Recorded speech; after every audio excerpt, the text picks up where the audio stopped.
Tapi sekarang kita ada satu sumber data yang betul-betul game changing. Namanya kajian ABCD atau Adolescent Brain Cognitive Development Study.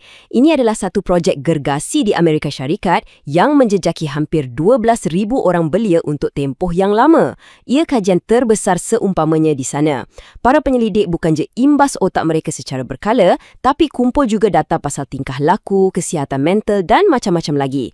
Ini bagi kita gambaran paling jelas setakat ni tentang bagaimana otak remaja berkembang. Salah satu penemuan penting dari data kajian ABCD ni datang dari Dr. Katerina Stamulis dan pasukannya. Petikan ini merumuskan kebimbangan utama mereka. Penarikan diri sosial pada zaman pra-remaja boleh jadi satu faktor risiko untuk perubahan besar dalam otak. Maksudnya apa? Maksudnya, kalau seorang remaja tu terlalu mengasingkan diri, ia bukan sekadar menjejaskan mood dia hari tu je. Ia mungkin berkait rapat dengan perubahan fizikal dalam struktur dan fungsi bandar otak dia, terutamanya di kejiranan yang uruskan hal-hal sosial dan kesihatan mental.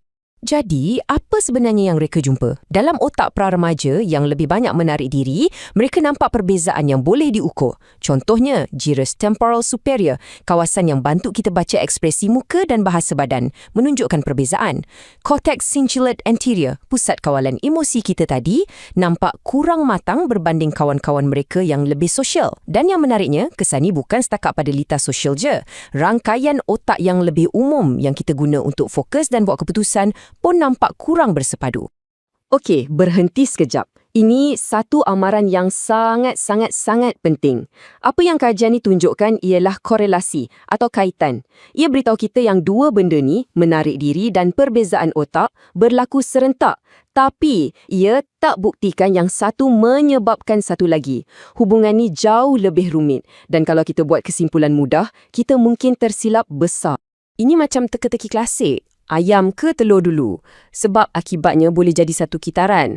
Contohnya, mungkin seorang remaja tu mula menarik diri sebab dia dah sedia ada rasa risau atau murung.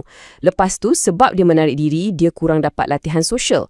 Ini pula buatkan mood dia makin teruk dan buat dia rasa lagi kekok nak bergaul. Nampak tak kitaran tu? Ia memakan dirinya sendiri. Tambah lagi, faktor luaran macam kena buli kat sekolah atau ada masalah keluarga pun boleh jadi punca kepada kedua-dua masalah ni serentak. Jadi, ia memang rumit.